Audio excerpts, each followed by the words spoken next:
보길 원합니다. 로마서 1장의 말씀에서 첫 부분은 이제 사도 바울이 인사의 말씀으로 시작을 합니다. 이제 사도 바울은 복음에 붙들린 자로 이제 로마에 가서 그 복음을 전하기 원했고, 또 그 귀한 마음이 이 편지에 담겨 있습니다.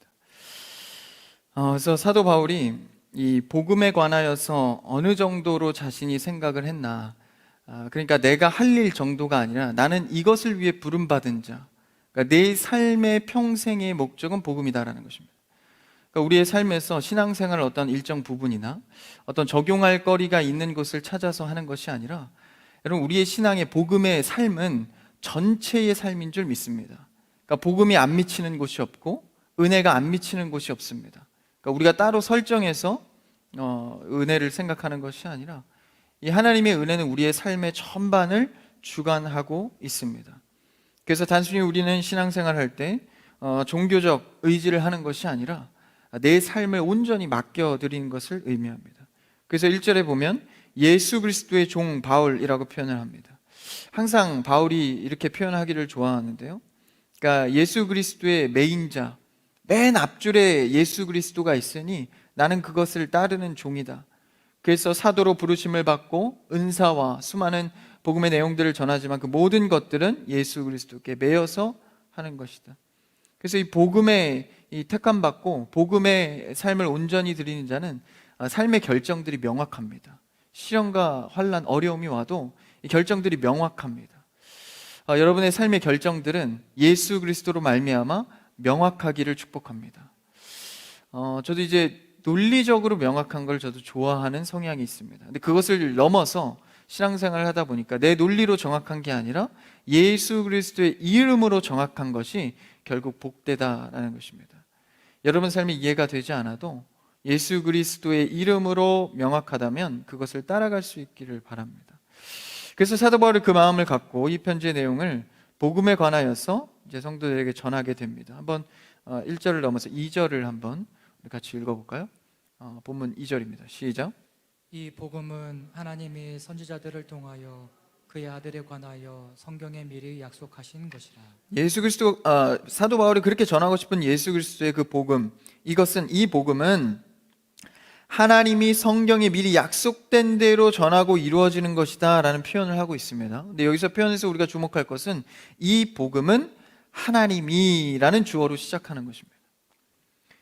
그래서 이 복음은 하나님이라는 주어는 우리의 삶의 어떠한 문제와 그리고 상황 속에서 가장 먼저 고백해야 될 제목입니다.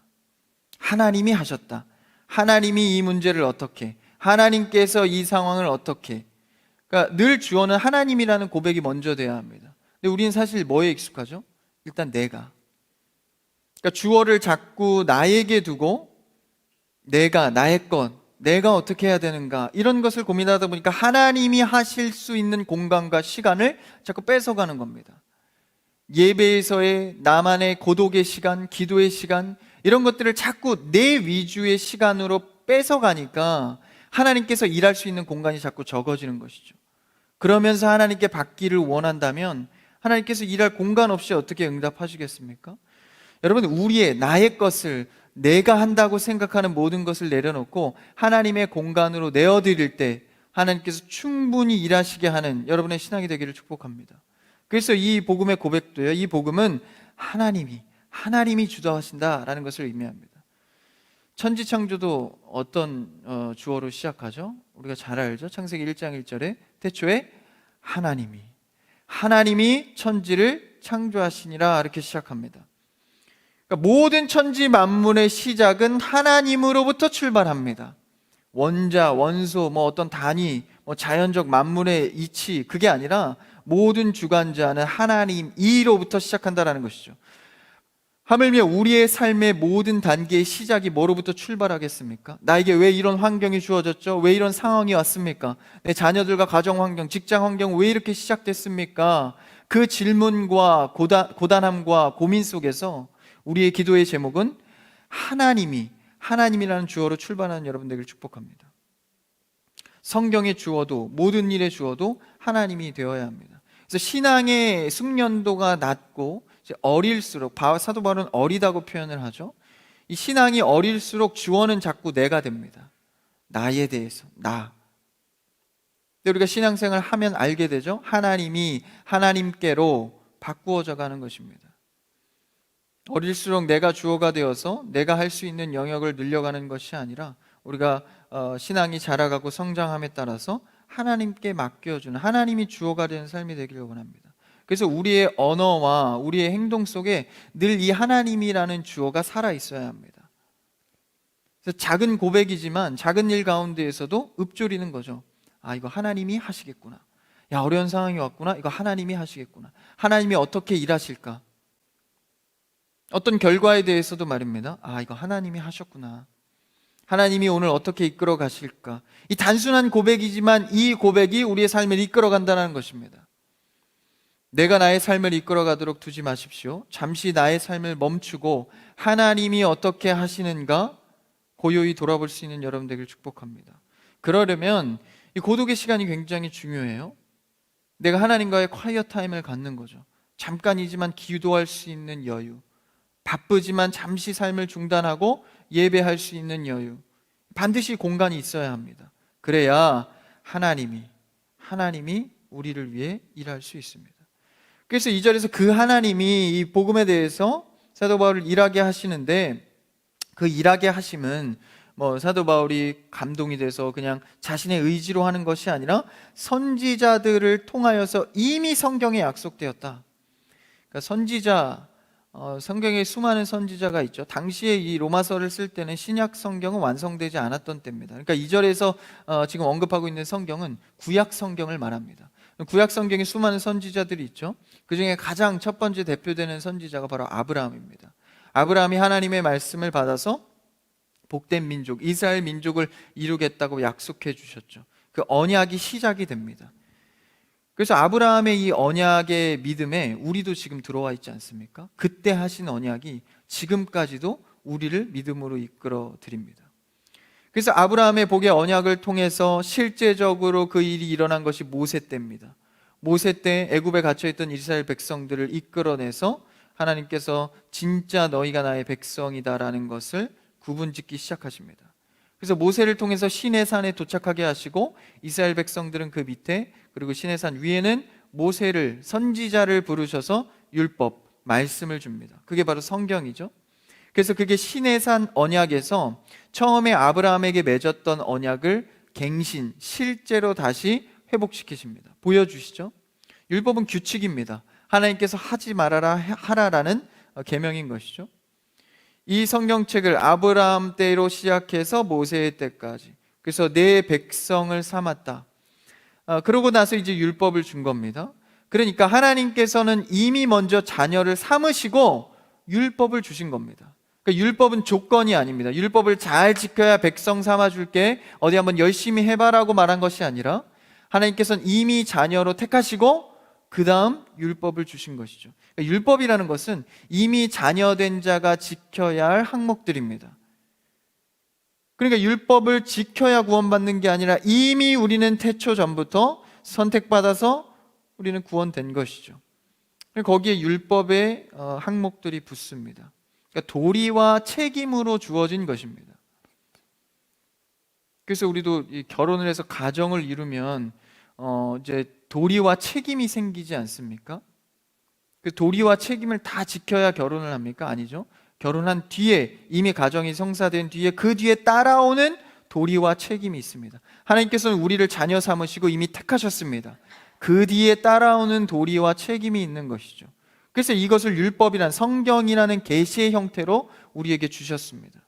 이것이 이 백성들에게 지켜야 할 율법으로 주어졌는데, 하나님의 백성이라고 하지만 지키는 것이 쉽지 않은 겁니다. 아니, 불가능한 거예요. 지키면 지킬수록 오히려 더 어렵게 됩니다. 그래서 이 율법에 의해 도달할 수 없음이 들통이 나는 것이죠. 하나님께서 율법을 들이대니까 이것을 이룰 수 없는 것이 밝혀진 겁니다. 그래서 우리가 평가되죠.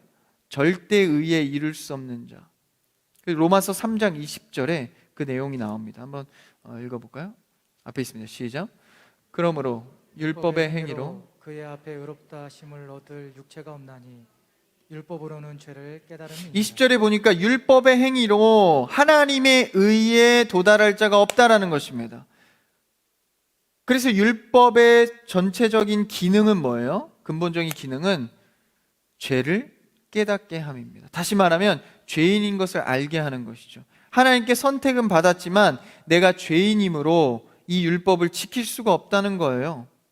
그래서 하나님께 가까이 갈 수가 없는 것입니다. 그것을 하나님께서 불쌍히 여기셔서 20절 그 다음이죠. 3장 21절 22절에서 어떻게 말하나요? 한번 읽어볼까요? 시작.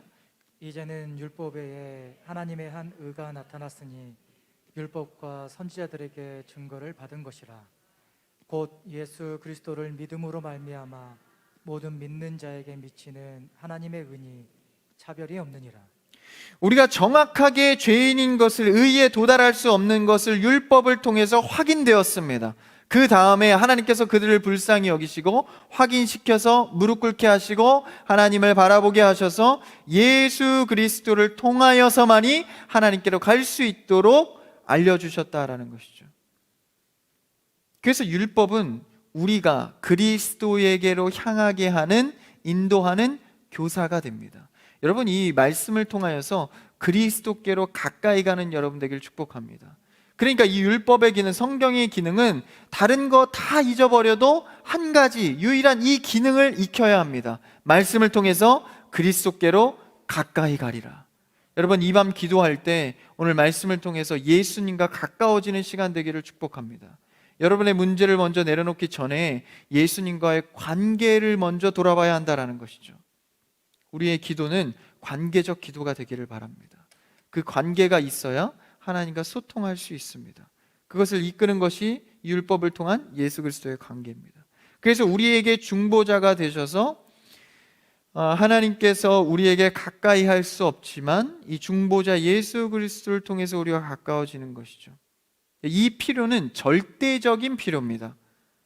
그러니까 이걸 해도 되고 안 해도 되고가 아니라, 그리고 다른 대체물로 대체할 수 있는 것이 아니다라는 것이죠. 절대적인 요소이기 때문에 누구든지 이걸 알기만 하면 이게 얼마나 귀한 것임을 알게 된다라는 것입니다. 근데 세상 사람들이 왜 이것을 이 필요를 느끼지 못합니까? 그 영의 상태가 이미 죽은 상태이기 때문입니다. 율법을 접하지 못했기 때문이죠. 얼마나 자신이 죄인이고 이 죄가 얼마나 심각한 상황인지를 인지하지 못하는 것입니다. 그래서 이 세상에서 예수 그리스도를 믿지 않는 자들은 반드시 뭐를 통해 돌아와야 합니까? 반드시 말씀을 통해 돌아와야 합니다. 처음에는 물론 전도 물품도 주고 관계도 있고 놀러도 가고 설득도 하고 관계도 친해지지만 결국 그가 예수 그리스도 앞에 정확하게 돌아오는 시점은 말씀을 대했을 때입니다. 여러분, 말씀 없이 전도하지 않기를 축복합니다. 물론 처음에는 이렇게 여러 가지 활동도 하지만 때가 됐을 때는 말씀을 끄집어내야 합니다. 이것 없이 전도하는 것은 단순한 행위에 불과합니다. 이 전이 가득 차더라도 말씀으로 돌아온 자가 없다면 예수 그리스도의 관계는 아직도 멀어진 상태입니다. 우리는 그들을 인도하고 전도하기 이전에 내가 예수 그리스도와의 관계가 회복되기를 축복합니다. 뭐로요? 율법으로 말입니다. 율법으로 내가 깨지면 깨질수록, 낮아질수록 예수 그리스도의 공간은 넓어집니다. 철저하게 우리의 죄를 발견할 때, 하루의 죄만 해도 주 앞에 부끄러워 설 수 없는 자로 주 앞에 나아올 때, 그때 우리가 예수 그리스도의 중보자의 역할을 발견하게 됩니다. 나의 무능함이 드러나고 예수 그리스도의 능력을 발견하게 되기를 축복합니다. 그래서 율법이 우리를 예수 그리스도에 이끌게 하고, 그렇게 가까워졌을 때 예수 그리스도가 우리의 삶을 이끌어가기 시작합니다. 그래서 율법은 지켜가라고 한 것이 아니라 예수 그리스도가 왔다 가신 이후에는 우리가 죄인임을 드러나기 위한 역할로 우리의 약함을 발견하게 되죠. 그래서 더욱더 예수 그리스도를 의지하는 것입니다. 그래서 이것은 2절에 보니까 끝에서요, 성경에 미리 약속했다, 이미 예견된 일이다, 예수 그리스도를 의지해서 하나님과 가까워지는 이 형태는 이미 성경에서, 여기서 말하는 성경이 이제 구약이죠, 구약 성경에서 이미 그렇게 해왔고 예견된 일이다라는 것입니다. 여러분, 이제 초신자들이 이런 질문을 할 수 있죠. 예수님이 2000년 전에 오셨다면 그 전의 사람들, 구약의 사람들은 어떻게 예수님을 모르는데 구원을 받았냐? 궁금할 수 있습니다. 근데 구약의 인물들은 뭐를 믿고 구원을 받았죠? 아직 오진 않았지만 오실 예수 그리스도를 믿고 구원을 받았습니다. 그러니까 시간의 차이만 있을 뿐이지 시간과 장소를 초월하시는 하나님께서는 예수 그리스도가 아직 오시지 않았지만 오실 그리스도를 믿을 때 오신 예수 그리스도를 믿는 우리와 동일한 믿음이다라는 것입니다. 예수님은 시간과 장소를 제한하지 않습니다. 초월하셔서, 세대를 초월하셔서 오실 메시아를 선망하며 예배하고 제사 지낼 때 그 예표를 뭐로 하죠? 어린 양의 죽음에 피로 하지 않습니까? 그러면서 예수 그리스도를 기대하고 믿음으로 예배하지 않습니까? 그 믿음이 그들을 구원했다라는 거예요. 이것은 미리 약속된 이야기다라고 2절에서 밝히고 있습니다. 그러니까 이 성경의 권위가 구약 성경이든 신약 성경이든 동일하다라는 것입니다. 예수님을 바라보는 것. 여러분, 우리의 말씀과 고백은 늘 예수님을 바라볼 수 있는 삶이 되기를 바랍니다. 그래서 이 성경의 권위를 통하여서 우리가 예수 그리스도를 알 수 있고 가까이 갈 수 있기 때문에 우리의 기준과 중심은 늘 성경이 되어야 합니다. 성경을 지키려 해야 되고 성경을 진솔하게 말할 수 있어야 합니다. 내 감정이나 내 생각대로 사사로이 풀면 안 되는 것이죠. 그래서 성경의 권위가 타락하면 교회의 권위도 타락합니다. 강단이 타락하면 성도가 타락합니다. 여러분, 이 강단과 이 성경을 지켜가는 여러분의 신앙 되기를 바랍니다. 그래서 이 교회 역사를 보면요, 핍박이 뜨거우면 뜨거울수록 교회의 신앙 역시도 불탔습니다. 여러분, 핍박이 심할 때 이 순교자들이 나오고 그를 통해서 다시 교회가 세워지고 하지 않습니까? 근데 여러분, 교회에 자유라는 이름이 들어왔습니다. 중세, 근세, 교회를 통해서 이제 핍박이 사라지고 교회가 자유롭게 됐어요. 국가가 기독교를 국교로 지정하기도 하고, 그러니까 교회가 자유롭게 믿을 수 있게 되니까 뭐가 발동됩니까? 핍박일 땐 오히려 뜨거웠는데 자유를 주어지니까 세속화가 되기 시작하는 겁니다. 그래서 교회가 다시 타락하고 다시 개혁하고 그런 반복하는 중심에서는 항상 자유가 있었습니다. 지금 한국교회가 가야 될 방향성이 무엇일까요? 자유라는 이름으로 교회의 수많은 이 받아들이고 성경을 깨는 행위들이 얼마나 많습니까? 이 자유라는 이름으로 자꾸 성경의 중심을 깨기 시작하면 교회가 타락하고 결국 개혁이 필요할 정도로 교회가 세속화된다는 것입니다. 여러분의 성경을 지킴으로 교회를 지켜가는 여러분들을 축복합니다. 이것이 우리의 가정을 지키고 직장을 지키고 자녀를 지킬 수 있는 중심이 됩니다. 신앙인으로서 성경을 지키는 것이 가장 중요한 것이죠. 그래서 예수 그리스도 안에서 우리가 성경을 사모하고 수호하고, 그렇죠? 그것을 강조하면서 오늘 말씀에서도 이제 2절 이후에 예수 그리스도에 대해서 설명하고 있습니다. 강화하고 있는 것이죠. 3절 4절을 한번 읽어볼까요? 오늘 본문입니다. 시작. 그의 아들에 관하여 말하면 육신으로는 다윗의 혈통에서 나셨고 성결의 영으로는 죽은 자들 가운데서 부활하사 능력으로 하나님의 아들로 선포되셨으니 곧 우리 주 예수 그리스도시니라. 여기서 중요한 3, 4절의 수식은 육신으로는, 성결의 영으로는, 그러니까 인간으로는, 신으로는 이렇게 표현하고 있는 것이죠. 근데 이것이 믹스되진 않습니다. 예수 그리스도는요, 인간으로서 완벽하시고 하나님, 신으로서 완벽하신 분입니다. 섞이는 것이 아닌 거예요. 그렇지만 한 인격체로 계시죠. 그러니까 우리가 지성으로 이해할 수는 없지만 그런 존재가 있다라는 겁니다. 이것을 믿는 것이 우리가 예수 그리스도를 향한 믿음입니다. 그래서 이렇기 때문에, 이러한 신비한 형태이기 때문에 우리를 구원할 수 있는 조건이 충족된다라는 것입니다. 그래서 5절에서 3, 4절 읽었죠. 3절에서 그의 아들에 관하여서는 육신으로는 다윗의 혈통으로 났다. 그러니까 인간의 혈통으로 나야 명확하게, 그렇죠? 인간인 것을 확인시켜 주는 거죠. 그리고 4절의 성결의 영으로는 죽은 자 가운데서 부활하는 능력. 이것은 인간이 할 수 있는 능력이 아니죠. 그것을 나타내고 있습니다. 이렇게 정확한 분별을 통하여서 예수 그리스도는 우리를 구원할 조건이 완벽하다라는 것입니다. 그래서 이것이 하나님의 아들로서 선포되셨고 곧 우리 주 예수 그리스도가 바로 그이시다라고 말씀하고 있습니다. 그래서 예수 그리스도는 육신의 인간으로서 그리고 완벽한 하나님으로서 이 땅 가운데 오셨습니다. 그러면서 다윗의 혈통으로 완전한 인간으로 오셨다고 말씀하시죠. 근데 왜 다윗의 혈통일까요? 하필이면 다윗은 어떤 큰 이슈가 있었죠. 죄에 대해서. 그가 왕이 돼서 하나님께 기름 부은 받은 자였지만 자신이 세운 왕국을 지붕에서 바라볼 때 마음에 욕심과 교만이 들어왔습니다. 우리도 하나님을 따른다고 열심히 따르다가 내가 조금만 잘된 일을 지붕 위에서 좀 올라다 내려다 보면 야, 그래도 저거는 내가 참 잘했다. 야, 저거는 내 의가 좀 들어가 있다. 이런 생각을 하지 않습니까? 다윗도 그랬다는 거예요.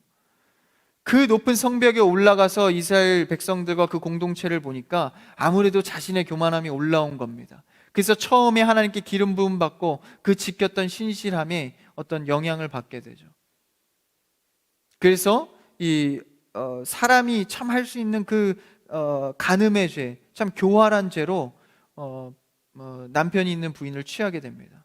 그것도 모자라서 이 남편을, 그것이 들통날까봐 남편을 저혈한 방법으로 전쟁에 내몰아 살인까지 하게 됩니다. 그때 그 현장을 알고 선지자를 통해서 이 자신의 죄가 얼마나 극심한 죄인지를 알고 회개하게 되죠. 눈물로 침상을 적시게 됩니다. 그때 그 회개를 하고 나서 야, 내가 이렇게 하나님 앞에 신실하고 성공을 했지만 여전히도 내가 이 죄 가운데 있음은 내 안에 중보자가 필요하구나 라고 하면서 시편의 노래를 하게 됩니다. 회개하며 그런 찬양의 고백을 하게 되죠. 아, 내 안에는 중보자가 필요하다. 이 고백을 통하여서 이제 중보자의 역할의 귀함을 알게 됩니다. 그래서 다윗의 혈통입니다. 다윗의 죄를 뚫고 오신 예수 그리스도. 여러분, 주님께서는 우리의 죄를 뚫고 이 땅 가운데 오셨습니다. 그래서 그러한 예수 그리스도가 우리를 위해서 죽으시고 부활하시사 부활의 첫 열매가 되시사 우리의 모든 완벽, 부활까지의 완벽의 구원을 이루셨다라는 것입니다. 이로써 우리가 예수 그리스도를 믿고 따르고 사랑하고 사모할 이유는 충분한 것이죠. 내게 응답이 오지 않아도, 내 삶이 조금 어렵다 할지라도 예수 그리스도가 나에게 부어주신 이 은혜를 붙들 수 있다면 내 안에 만족함과 기쁨은, 감사는 끊이지 않을 수 있는 것입니다. 그럼 이 죄인을 그렇게 예수 그리스도 엄청난 그 혈통을 통해서 죄 가운데 뚫고 올 정도로 왜 우리를 구원해서 부르셨는가? 그 마무리로 5절 6절로 알리고 있습니다. 한번 오늘 본문 5절 6절을 같이 읽어볼까요? 시작. 그로 말미암아 우리가 은혜와 사도의 직분을 받아 그의 이름을 위하여 모든 이방인 중에서 믿어 순종하게 하나니 너희도 그들 중에서 예수 그리스도의 것으로 부르심을 받은 자니라. 왜 이런 죄인을 우리 부르셨습니까? 그런 어려운 예수 그리스도의 그 과정을 통해서 우리를 왜 구원하시고 부르셨죠? 5절에 보니까 이방인 중에서 우리가 믿어서 순종하게 하나니, 그러니까 하나님과의 순종의 관계를 다시 회복시키기 위해서 부르셨다라는 것입니다. 여러분, 우리의 죄는 언제 시작됐죠? 바로 아담 때부터입니다. 아담 때 죄를 지어서 선악과를 먹고 하나님과의 언약이 끊어졌을 때는 불순종의 상태입니다. 그럼 그 전으로 돌아가서 순종의 상태일 때 아담과 하나님은 어떠했죠? 아담과 하나님은, 인간과 하나님의 관계는 완벽하고 은혜롭고 자유한 상태였습니다. 그러니까 무엇이든지 할 수 있었고 무엇이든지 공급받을 수 있는 하나님과 완벽한 관계였다라는 것이죠. 그 관계 중간에 뭐가 있었죠? 선악과, 바로 순종이라는 제목이 있었습니다. 그러니까 굉장히 사실 신앙이 심플합니다. 순종하면 하나님의 관계가 붙어 있고 불순종하면 하나님의 관계가 떨어져 있는 것입니다. 그 증표로 시각적으로 알 수 있게끔 게시판이죠. 선악과를 만들어 놓은 겁니다. 네가 선악과를 안 따먹고 있는 상황이지 그 상황이 너와 내가 순종의 관계로 엮여 있는 상태야. 그래서 아담은 항상 그 선악과를 보면서 인식했을 거야. 아, 내가 하나님과의 관계가 잘 순종의 관계로 이루어지고 있구나. 여러분의 신앙의 게시판은 어떻습니까? 순종의 관계로 잘 이어져 있다고 보여집니까? 그렇게 순종으로 엮여져 있을 때 하나님께서 우리를 가장 풍요롭고 가장 행복하고 가장 기쁘게 설계했다라는 것입니다. 하나님께 순종할 때 우리는 가장 기쁜 자로 설계받은 자들입니다. 그러니까요, 하나님 앞에 하나님의 말씀에 순종하는 것은 인간이 인간으로 태어나서 가장 기쁘게 느끼는 희열입니다. 그러니까 세상에서 줄 수 없는 기쁨이라 그러죠. 세상에서 좋은 것을 먹고 좋은 것을 사고 좋은 사람들을 만났을 때 채워지는 만족감, 그것보다도 다른 차원의 세상이 줄 수 없는 참 기쁨, 인간으로서의 참 기쁨이다라는 것이죠. 세상을 의지하기 위해서 돈도 의지해보고 술도 의지해보고 친구도 의지해보고 심지어는 가정도 의지해보지만 왠지 모르게 혼자 있을 때 고독하고 외로운 이유는 하나님께서 하나님을 순종할 때만 그 외로움을 채울 수 있도록 설계하셨다는 것입니다. 그래서 하나님은 그 설계된 대로 우리의 행복을 회복시켜주고자 예수 그리스도를 이 땅 가운데 보내셨다는 것이죠. 이 죄인을 부르신 이유는 무엇입니까? 예수 그리스도를 통해서 하나님의 말씀에 순종하게 하기 위함입니다. 그래서 아담이 그 죄를 짓고 그 순종의 궤도에서 벗어나니까 하나님의 첫 마디가 무엇이었죠? 아담아 아담아 네가 어디에 있느냐. 장소적, 위치적 관계를 말씀하시죠. 그러니까 순종을 통해서 네가 어느 위치에 있느냐를, 어디에 거하는가를 말씀하십니다. 여러분, 순종을 통해서 하나님과 가까운 위치에 있는 여러분 되길 축복합니다. 그런데 우리가 믿는 자나 믿지 않는 자나 순종의 입장으로 볼 때 별반 다를 게 없다면 우리가 신앙인으로서 무엇을 하고 있는 것이죠?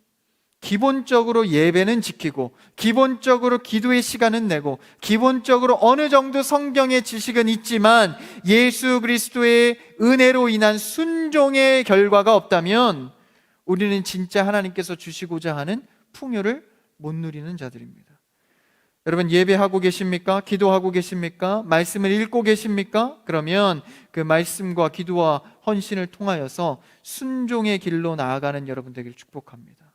아무리 제사를 많이 드려도 한 번의 순종보다 못한 것은 하나님께서 궁극적으로 끝에 원하시는 것은 순종이기 때문입니다.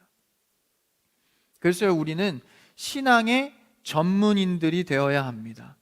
이 전문가들은요, 이 자신의 분야에서, 그렇죠? 자신의 분야에서 뛰어나지 않습니까? 그래서 자신의 분야에서 뛰어나기만 하면 다른 것에 있어서는 조금 잘 못하고 별로 신경을 안 써도 상관이 없습니다. 예를 들면 의사의 직업이라는 자체는 이 병을 고치는 이 전문성이 있지 않습니까? 우리가 환자로서 의사를 찾을 때는 그 전문성, 병을 고치는 전문성만 뛰어나면 됩니다. 뭐 그의 삶이 어떻든, 어렸을 때 어땠든, 성격이 어쨌든, 경제가 어쨌든, 환경이 어쨌든 별로 그런 거 보지 않죠. 물론 요새는 좀 성품을 보긴 하지만 불친절하면 또 안 가잖아요. 아무리 불친절해도 내 불치병을 고칠 수 있는 의사라면 여러분 안 찾아가겠습니까? 두말 않고 찾아가겠죠. 그게 바로 전문인의 역할입니다. 그런데 신앙의 전문인들은 조금 다릅니다. 예배만 잘한다고 신앙인 아닙니다. 기도 잘한다고 신앙인 아닙니다. 섬김 봉사 잘한다고 신앙인 아닙니다. 모든 삶의 영역에서 이 순종이라는 제목이 적용돼야 신앙의 전문인입니다.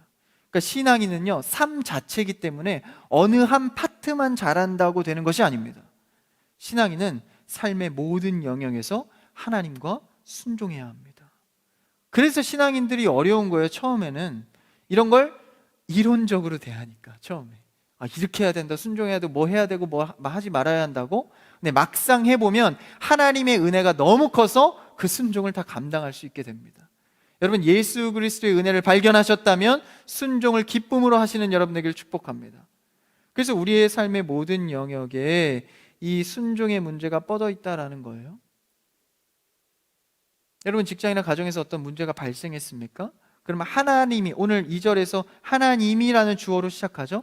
하나님이 원하시는 것이 무엇일까 고민한 뒤에 그 말씀에 집중하여서 순종해 보십시오. 그럼 그 문제의 해결점이 보이기 시작합니다. 그러니까 단순히 내가 어떤 하나의 영역에서 신앙인이 되려 하니까 이 순종의 영역을 생각하지 않는 거예요. 삶의 모든 문제에 뻗쳐 있는 이 순종의 문제를 여러분 해결할 수 있는 여러분 되길 바랍니다. 그래서 우리는 먼저 이 하나님이라는 주체의 설정, 오늘 사도 바울이 2절에서 하나님이로 시작하지 않습니까?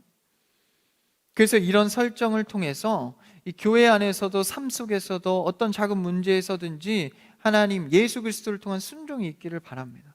그래서 교회에서도요, 이렇게 교회에서 어떤 일을 하고자 기도하고 결정하고 계획을 세웁니다. 그래서 사역자 혹은 팀장을 통해서 성도를 권면하죠. 그때 이제 단순히 권면하는 게 아니라, 저만 해도 그렇습니다. 저도 이제 청년부 우리 귀한 영혼들과 함께 사역하고 예배하면서 마음에 품는 생각들이 있어요. 그럼 기도를 하죠. 그러다 하나님의 말씀을 받을 때가 있습니다. 그럼 이제 그때 가서 이제 권면을 하죠. 물론 이제 즉흥적으로 할 때도 많습니다. 근데 그렇게 결정된 일은 힘이 있지 않습니까? 그럴 때 딱 그 말을 권면을 전할 때 영이 민감한 청년들은요, 영이 민감한 성도들은 그걸 같이 공유합니다. 이거 뭔가 중요한 얘기를 하는 거구나. 내가 잘 모르지만 전사님 순종하겠습니다. 해보겠습니다. 그러면 벌써 이게 영이 통하는 거예요. 희열이 있잖아요. 기도의 응답도 있고. 근데 이 영이 둔감하면요, 이 순종인지 뭔지 모르고 그냥 근데 이렇지 않습니까? 저렇지 않습니까? 막 여러 가지 얘기를 막 해요. 그래서 이제 결국은 끝에 가서 이제 생각해 보겠습니다. 그래서 이제 또 저는 생각해 보겠다니까 또 기다렸다가 다음번에 얘기를 하죠. 제가 깜빡했네요. 다시 생각해. 이게 손뼉도 이게 맞아야, 그렇죠? 소리가 나는데, 나는 막 기대감으로 가는데 이쪽에서 순종의 사역이 안 되면 손이 안 맞는 거예요. 그렇죠? 우리 교회는 손이 잘 맞는 교회 되기를 축복합니다. 이 순종도요, 손뼉이 맞아야 또 일할 수 있는 게 많습니다. 교회는 하나님과 손뼉이 맞고 성도가 성도 사이에 손뼉이 맞아서 정말 이 순종의 사역이 하나님도 기쁘시고 일하는 우리도 기쁜 그런 믿음의 사람 되기를 축복합니다. 그래서 우리가 이런 순종의 사역들이 삶에서 많은 영향을 미칠 때 초신자나 믿음은 잘 모르지만 신앙생활에 대해서 알아보려는 자들에게 영향을 미칠 수 있는 것입니다. 저의 삶은 좀 뭔가 다르다. 나는 어떤 돈의 기준이고 나는 어떤 사람 관계의 기준인데 저 사람은 뭔가 다른 기준이 있는 것 같다. 늘 다른 결정이고 늘 나와 다른 생각을 하는 것 같다. 근데 항상 기쁨이 있다. 뭔가 캐치를 하게 되는 것이죠. 그래서 그에게 관심이 가고 신앙에 관심이 가야 하는데 믿는 자나 믿지 않는 자나 뭐 별로 시시한 거예요.